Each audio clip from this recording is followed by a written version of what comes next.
in there. But to me, I really do think that there's not enough respect on Jordan Love's name, and this year people are going to understand why. Yeah, and here was a clip that was put out by Bill Huber, and just watching him move around, it's going to be a slow motion one. Look at the footwork. Look at the footwork. Our boy looks healthy. That knee's good to go.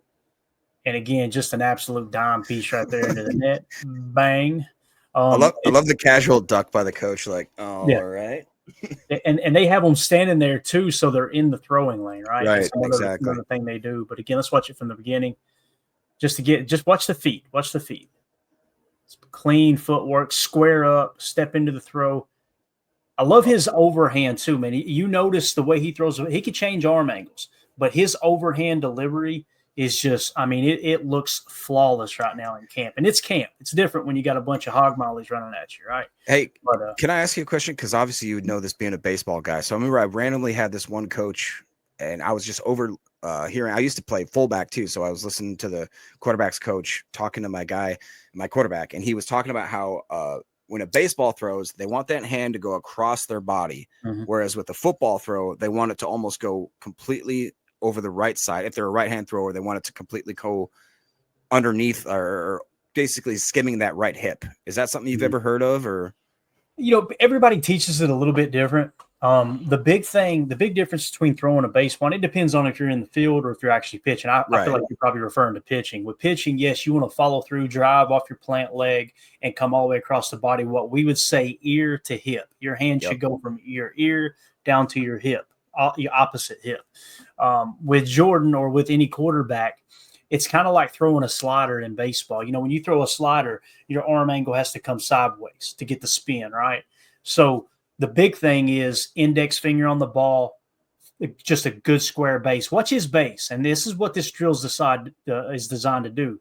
Fade left, square up, look at him, open the hips up.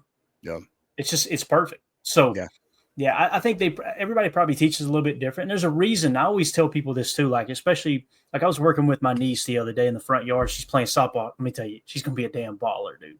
She was hitting the ball off the tee like a damn guy. I'm just telling you. I was like, oh, I wasn't expecting it either. My wife was like, will you go out and work with Lydia a little bit today? Yeah, we'll get out there.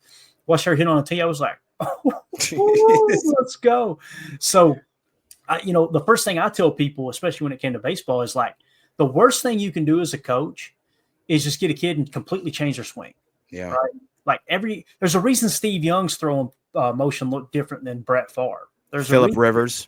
Yeah, exactly. Phillip Rivers, the way he threw a football, it looked like someone's grandmother throwing a football. It really did. When it leaves his hand, you think it's never going to get there, and it always got there. So, yeah, it's been interesting, man. But again, with Jordan, though, to me the mechanics look really, really good. I think I've got another clip here too. Yeah, here's a couple of clips. This is from Ryan Wood here. Go give him a follow at by Ryan Wood over on X. Hopefully we can go full screen here. Gotta watch this music here. You never know. Copyright. Yeah. So look at our boy. Fake the handoff. Nice. Right? He's gonna step up, open up, throw to the one. Dude, that is clean. That is just clean, man. You can tell that he has worked on the footwork this offseason. I mean, it does. It looks smooth. You know, it's a weird observation.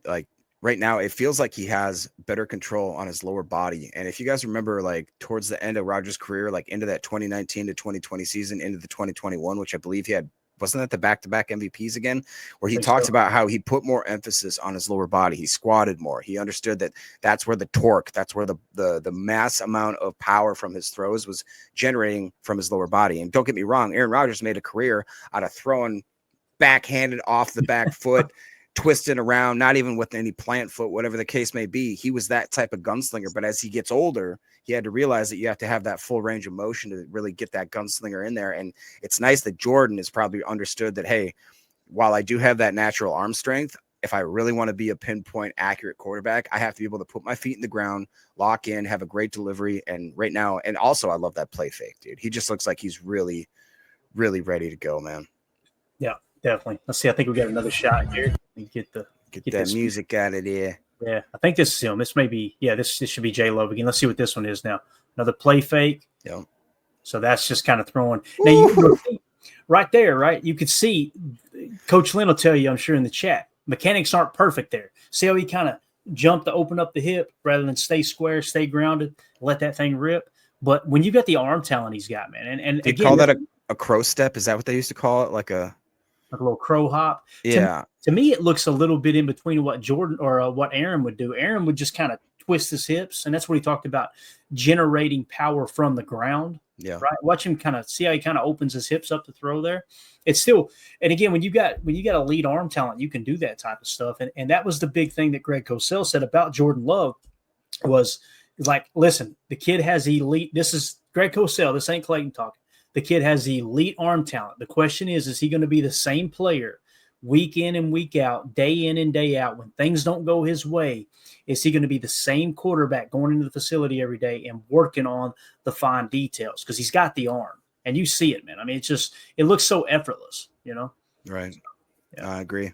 There you go. Yeah, Coach Lynn's still working on off-platform throws. And again, that's the thing, right? What's that tell us, too? Are we going to be seeing a little more boot action from under center because now he's healthy? That would make a lot of sense to me, I believe. So, Yep.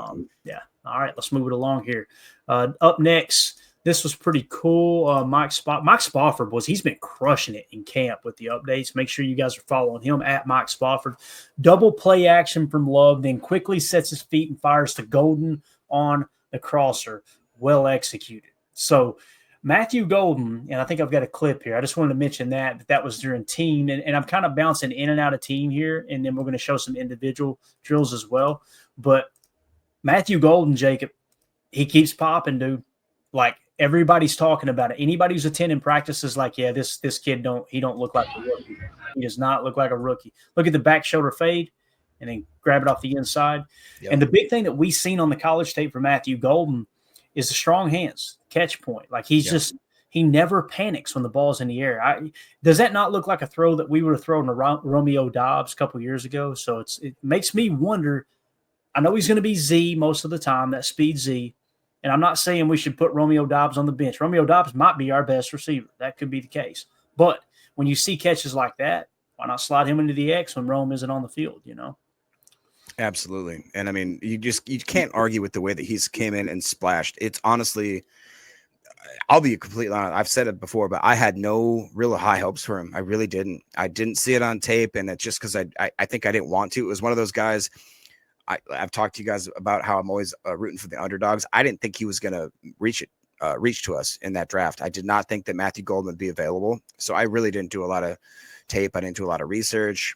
I thought that Isaiah Bond was the better one in Texas. All this rubbish that I now know is stupid. And now I look at this guy on field, on tape every single day. What do we complain about last year with oh, sorry, I didn't mean to take you down, Affam. Oof. What did we talk about last year that we complained about with our wide receivers? It was the fact that they weren't consistent. We had so many drops. We had so many miscues. We had so many things that made Jordan and our whole offense look bad, even though we were actually a pretty damn good offense when all things were considered at the end of the year. You imagine now if we've shored that up and we got a guy like him that understands the assignment. The game doesn't seem too fast or too big for him. And I really do, like Clint's talking about, he's got great body control. He's got great, adjustment in the air. He seems like just like what Coach just said, literally right there. I'm very, very high on him. And like I said, I'll tell you this, he's catapulting up the ranks in the fantasy drafts where he was going neck and neck with Jaden Reed. I think that the hype that is coming out of camp is absolutely giving him some draft stock that's shooting sky high right now. So if that tells you anything. Yeah, absolutely, man. Again, I've been very impressed with him. I'm so used to trying to curb the enthusiasm when it comes to rookie wide receivers, but Matthew Golden has won me over. Here's one too, Jaden Reed in the back of the end zone. This is gonna play tricks on your mind here, okay? Jaden Reed's in the background back here. And you're going to want to look right here because the camera, try to focus on Jaden Reed, okay? And it's going to be Love to Reed. This is Malik throwing to Dobby on the front side here. But watch the back and look at Reed's hands right here, right? Just the way he's catching the ball out. You know what I'm saying? Like, to me, that's the other thing. You get a player like Matthew Golden into camp, and all of a sudden all these guys start, It's almost like you just need one dude to tear down the wall to get away from the body catches. Not that Jaden Reed was ever a body catcher, but it just seems like everybody's playing with strong hands right now, for sure. AFAM in the chat says takes a lot of pressure off of Jaden Reed. The whole wide receiver group gets better. That's very well said. Very well said. We got Emilio joining us now. Emilio, we're just in here drooling over the practice footage from earlier today, man. How you doing? Good. It looks great. I love that. What's that? A deep return there at the end, backside of the end zone. I like that. You got to practice it, got to rep it. But no, yeah, I think it's a great point. Jaden Reed had a lot on his plate last year. We was getting the ball in triple coverage, so let's try to drop it down to maybe double coverage for him, and then single here and there, and then I think that's just going to really open up the offense in general. But yeah, nice little return route there. Yep. And Jacob, we got another tweet here. I'll pull up real quick.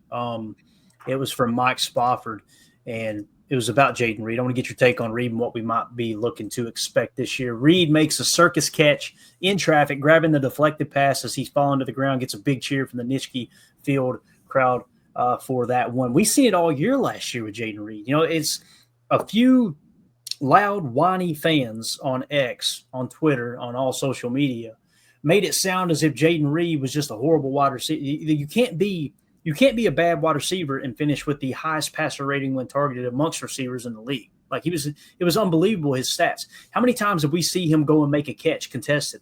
The crosser, the crosser from left to right where he goes up over a defender where Jordan just kind of chucks and ducks to him, makes a play on it. The one against, trying to think of who it was it Houston or LA, triple coverage. And he brings that pass down. That's something Jaden Reed can do, Jacob. That was LA, wasn't it, Amelia, where they just threw up that prayer and he caught it in the I think it was the left end zone corner. Yeah. Right. I mean, he Bird is, I'll be since Tim's not here, I'll be the advocate for Bird. The dude has just done nothing but be an absolute pro since he came into camp. And his first year I thought it was a great splash first year. Like you said, just these kind of miserable Packer fans that want to find anything to bitch about. They're going to sit here and say that Reed took a step back. We've went through the numbers. He didn't. He got better every. He improved literally, and it wasn't the fact that he took a giant leap and blah blah blah. Well, guess what? There's a lot of different variables as to why that maybe didn't happen.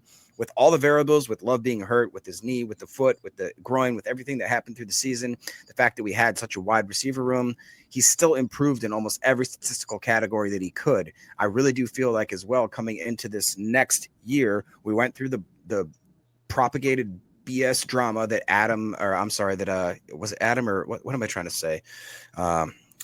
Golden Boy, what's his name? Matthew. No, not him. The insider, NFL insider, Schefter.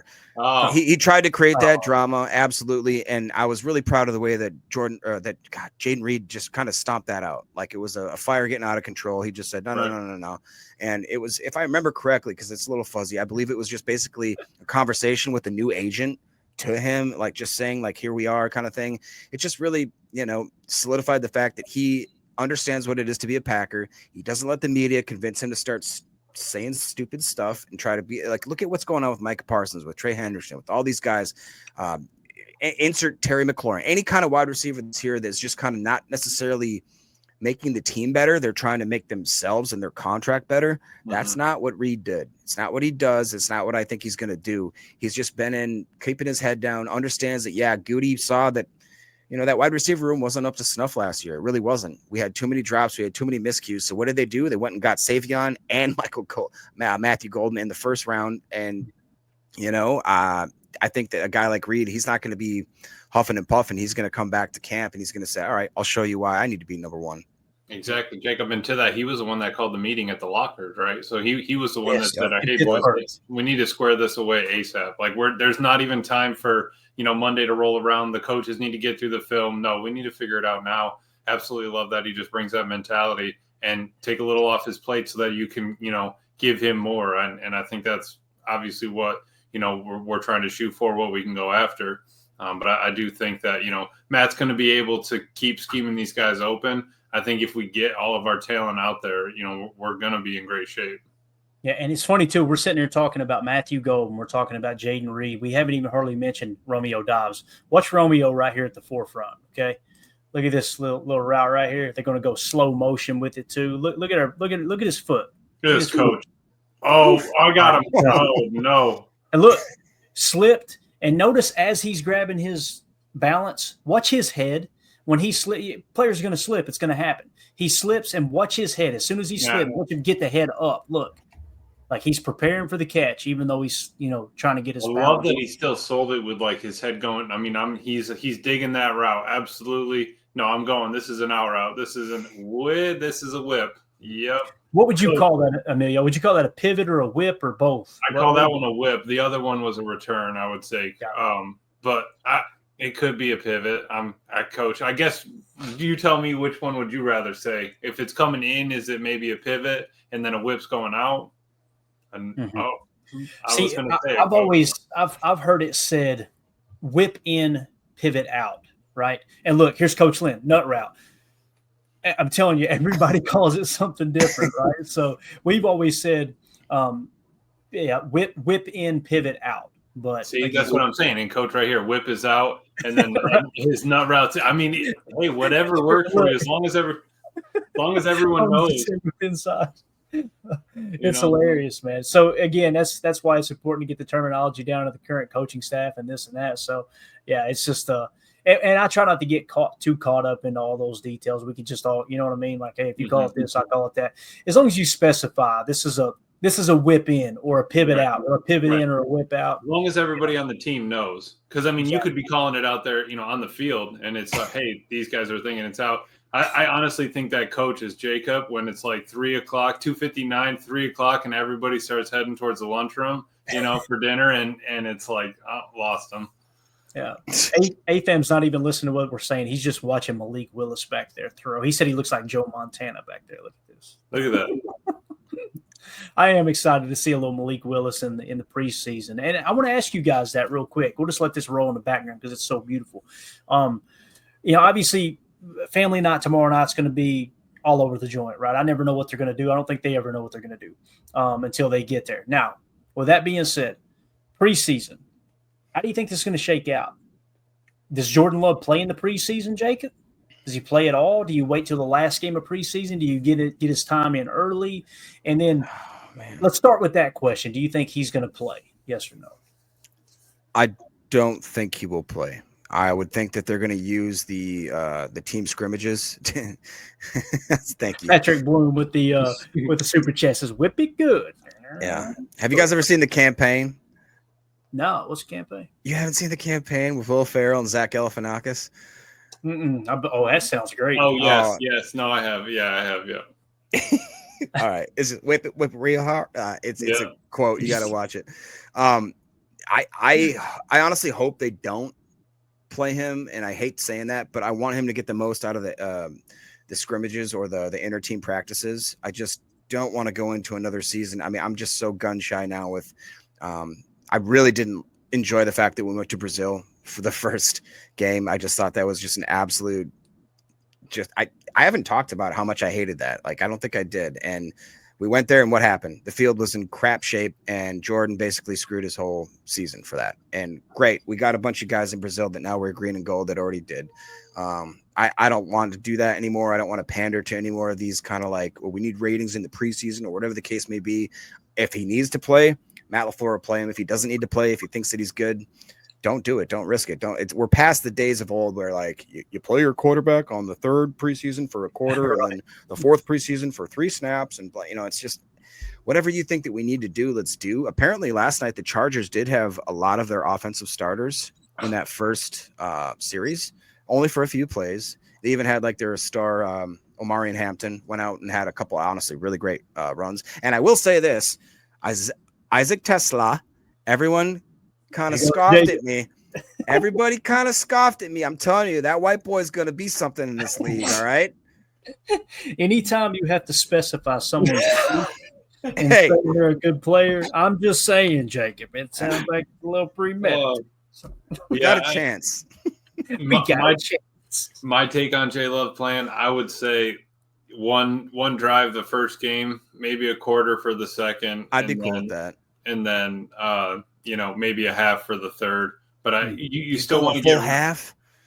I mean, if he needs it, yeah. What you're playing football now, the season starts, now. If there, there's a chance of everything happening. But if you need reps in game, you have to get them, even if it's against.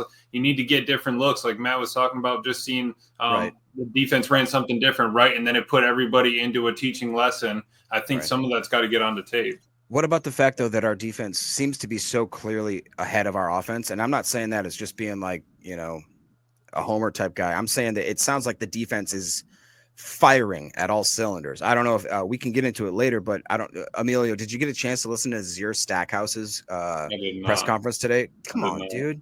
I know. I was late. I'm sorry. Can I bring it up real quick, Clayton? Is that all right?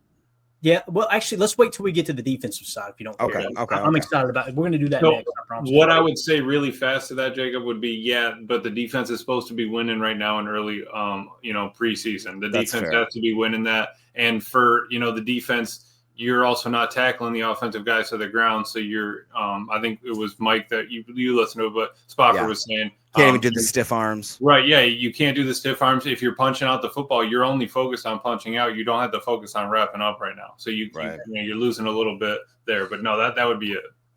Let me give a quick shout out here. Clint, the armchair quarterback, thank you so much, buddy. Just gifted 10 Packer fan total access memberships here on YouTube. So we really, really appreciate the support there, buddy. So 10 lucky viewers just got automatically entered into the giveaway here for Sunday, which is going to be an autographed Luke Musgrave rookie card. Right on time, too. He's had a pretty good week. Hardy the Prophet with the super chat says, coming to you live from the Hall of Fame weekend. I'll be tagging the show with pictures from the parade and the enshrinement ceremony tomorrow. Thank you so much. Thank you, Hardy. Hardy, appreciate you. What we'll probably end up doing tomorrow, just so everybody knows, we're going to be doing a day show tomorrow.